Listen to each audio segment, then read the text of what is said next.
Happy Friday, everybody. Welcome back to LTQ Wrestling Podcast, the go-home Smackdown before Survivor Series Wargames took place. Just to recap, some of the stuff happened before the big segment, or even after the big segment between Paul Heyman, Roman Reigns, and CM Punk. The women kick off the show. The face team comes out for Wargames.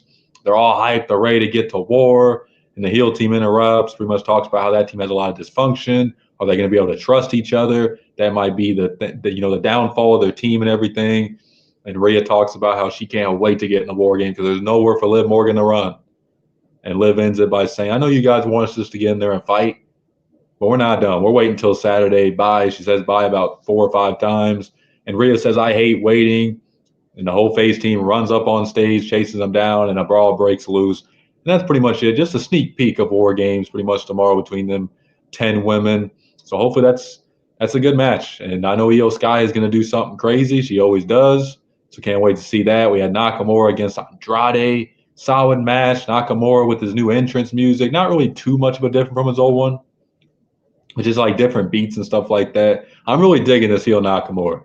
It gives off like Anakin Skywalker vibes or something. Like I don't know what it is. It's just like the face paint and everything else. It's just a different vibe for this Nakamura. I don't know. I'm really digging it.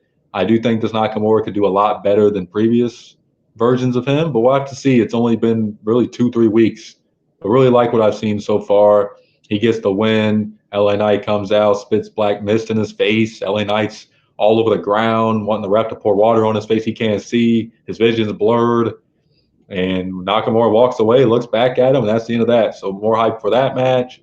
We had Cody Rhodes against Carmelo Hayes. Very good match. Two great wrestlers right there. It's good to see Melo get an opportunity against a world champion. He took the loss, but still, you don't always have to win to get, up on the ladder, as you should say, in WWE. Just had impressive performance. We all know Carmelo Hayes can work. I think he's got the look, the character, everything. It's just about the right opportunities for him. And it's going to be the start of it. You never know.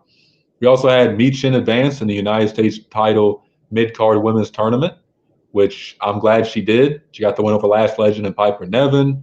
I do think her and Chelsea Green are probably the two favorites, if I had to say. I know a lot of fans want Bayley to win. Let's be honest here, though. Bayley doesn't need to win that tournament. She's won so many titles before. I think it needs to be somebody like Chelsea Green or Michin who hasn't really had too many opportunities and could make the most of it, but we'll see. Ciampa and Gargano continue to have their kind of issues, and Ciampa's acting like a heel, and Gargano's confused about it. He don't really believe it, stuff like that. We had the main event, Jey Uso against Jacob Fatu. Very good match.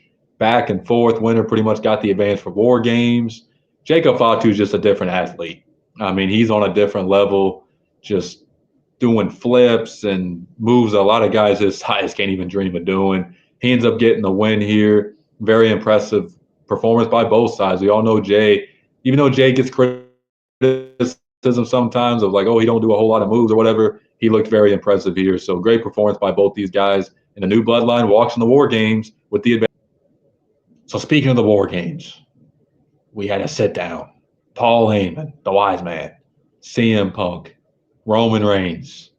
We all know Roman Reigns and Punk don't like each other. Roman Reigns ain't on board with him joining the team. It's time to sit down and hash these things out. So Roman Reigns and Paul Heyman are sitting there, and Roman Reigns says, wise man, yes, my tribal chief. Where is he? I don't know, my tribal chief. And he says, this guy keeps me waiting. That don't work for me. And he starts to almost get up and walk away. He looks irritated, and Punk shows up. And the first thing he says is, I didn't show up for you. I showed up for the wise man, Paul Heyman, my friend. That's who I showed up for. Reigns says, I don't need your help. And Punk once again says, I'm not here for you or anybody else. I'm here for my friend Paul Heyman. I don't like how Solo and his crew took him out. That makes me angry. And Reigns says, I'm happy for you guys, but I don't like your tone. I don't like your attitude. And I don't like you. And I sure don't want to team with you in War Games. And I mean, man, we all knew that. Reigns has said in interviews he don't like Punk. And who knows if it's kayfabe. I do think there's some real truth to that. A lot of people didn't like Punk, especially during his last few years in WWE 10 years ago, where he was just not happy and probably wasn't mean to a lot of people. Who knows? But Paul Heyman says Solo has us in checkmate since WrestleMania, or has had us in, a checkmate, has had us in checkmate since WrestleMania. If we don't accept his help, it's over. Talking about Punk joining Reigns.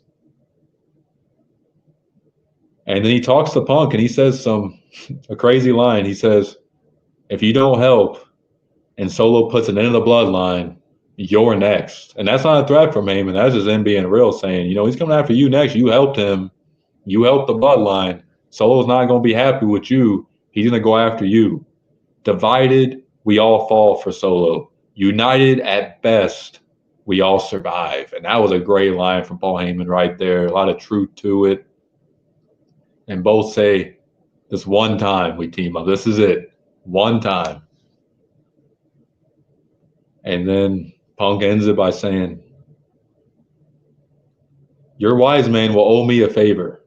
Our wise man will owe me a favor. And Punk walks off, and Reigns looks like, I owe you. Pretty much he said before that, I owe you a favor? Question mark. And Punk says, no, not you. Our wise man will owe me a favor. And then he walks off, and Reigns asks, what's the favor? And pretty much Paul Heyman ends it by saying, let's get through War Games and worry about that after. So who knows what this favor is going to be. There's been reports about this story continuing after War Games into the Royal Rumble and into the new year. I'm actually very curious what this favor is going to be. Is it going to be Paul Heyman manages Punk? Is it going to be something involving a championship? Who knows?